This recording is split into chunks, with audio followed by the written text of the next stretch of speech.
Alright, so thank you for being here. It's gonna be your third time today playing in Leverkusen. Yes. How have you been since the last time? Well, great. Yeah, we're back on tour, so that's always good. Going to different places in Germany and Belgium and Holland. So, yeah, we're having a really good tour. So. Alright, going to that question. Being on tour means playing at a lot of different venues. Yeah. But being home, yeah. What is your favorite venue to play and why? Well, I don't think I have a favourite venue. I like every venue we play at, and I think the people make the gigs. So it doesn't matter about the venue; it's the people that matter. And I think playing tours is best for us. So, like, we went on tour with the Reverend Peyton's Big Damn Band last year, and we played at some of the best UK venues. So, for our size, yeah, that was really good. Had some good crowds. Alright, going on, we all know that Joe Carley only consists of 3 different members in the band. Yeah. Which play 3 different instruments. Yeah. But looking back, if you could change your instrument to any instrument that you will like to play, whether it's in the band or just a whole different instrument that you don't even use in the band, is there any instrument that you would choose? Well, I used to be a drummer. Years ago, I played in a death metal band, double bass drum kit. And after that, I was playing guitar. I've played mandolin, fiddle, play a bit of washboard. I like the washboard because it means I don't have to cart a drum kit around. I can just... It's like a mini drum kit, isn't it? Yeah, a mini drum kit. Yeah, so, yeah, I play a few instruments. I mean, for me, I'm already playing drums, a tambourine on my foot, guitar and singing during the show, so I'm already doing 4 things. So I don't think I can really do anything else.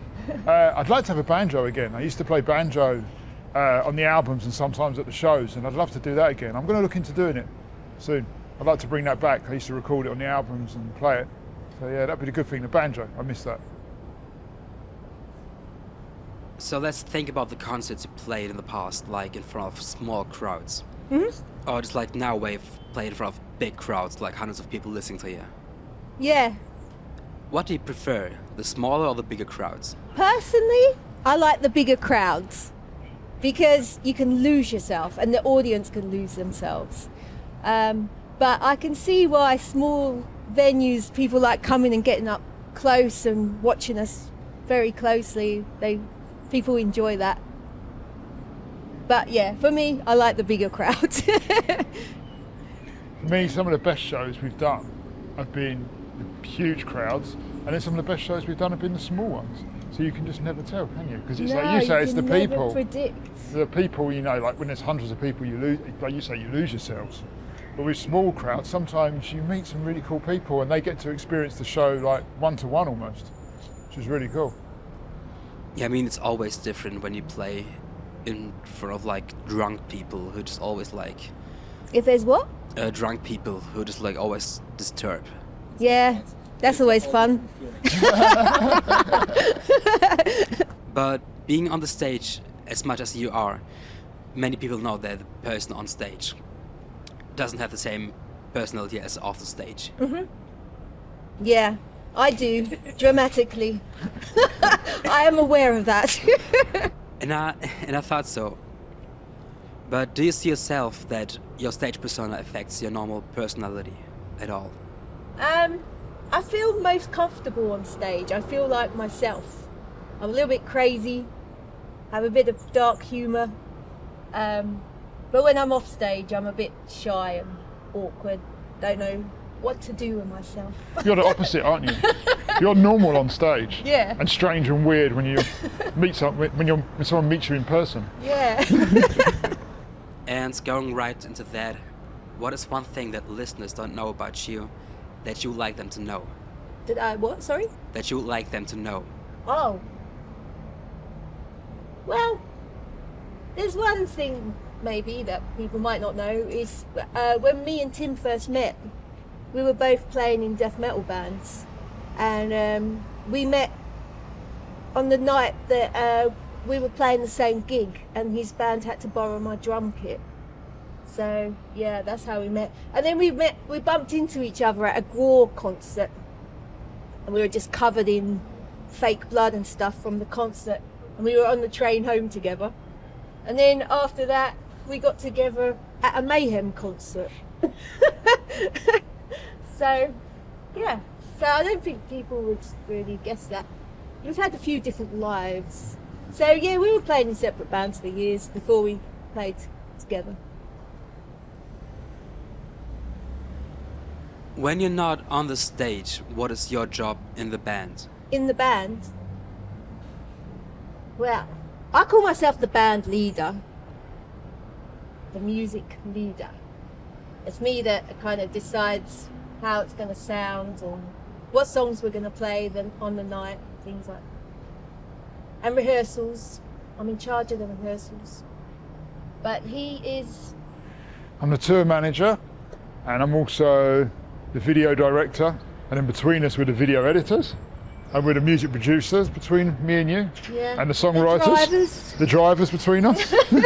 You name a job, apart from bass player, and we do it. I mean, many bands grow sick after a few years of making the same music over and over again, but you somehow managed to keep the same energy as it was before. Yeah. Was there ever a time where you thought about changing something in the style of music that you do? And if so, why didn't you do it? Well, considering we both come from a metal background, we've already kind of changed.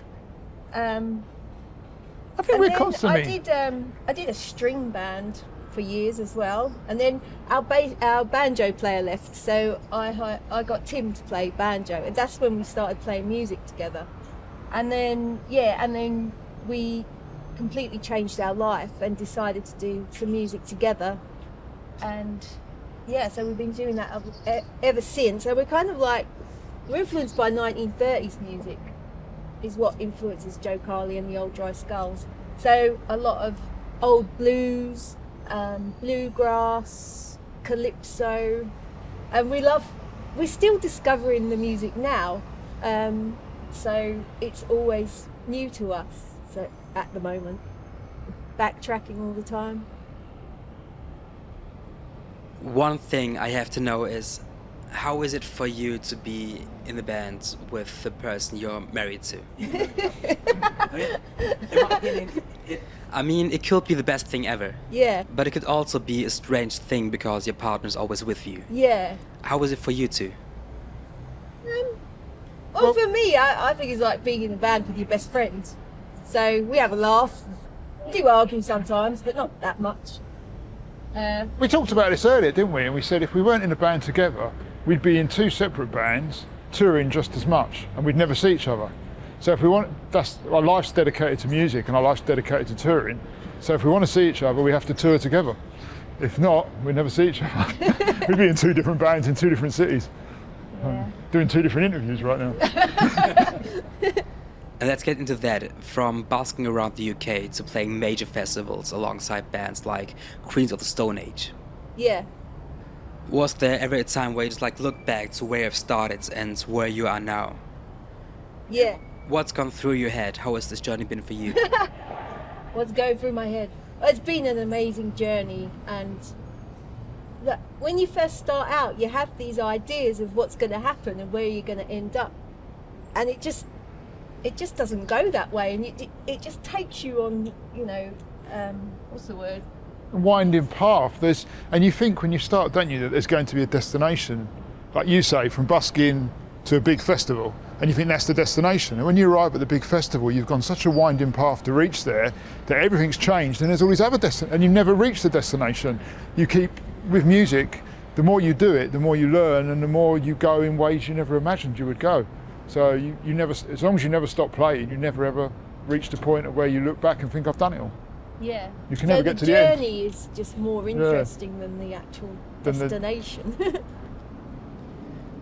And the last question for today is sitting in a bungalow by the beach and living a dream as being full-time musicians. Yeah. Was there ever a time where you doubted your decisions? And If so, when was the time when you knew that you made the right decision? Well, the thing is with both of us, we never had a plan B. A lot of musicians have their plan B. They're told by their parents, you must have a plan B. But we didn't. So we Do or die. have a choice. So we had to make it There is no work. other choice. We had to make it work, didn't we? We had to Yeah. go, well, where can we live where we can make a lot of noise? So that has to be in the middle of nowhere.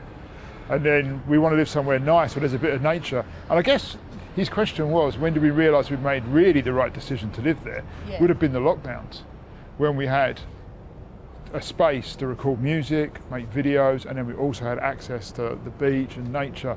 And that's when we were like, this was a really good idea. You know, and then we made 2 albums during that time in our little bungalow by the sea. And then it felt like, yeah, this was a good idea. This was the right place to be. You agree? Yeah. Yeah. Would you personally say that you are where you want to be, or is there still places you want to go? Are there goals you want to achieve? At this state where you are touring like Europe and playing festivals. I'm happy where we are right now, but there's so much more to do. So it's kind of like a never-ending journey.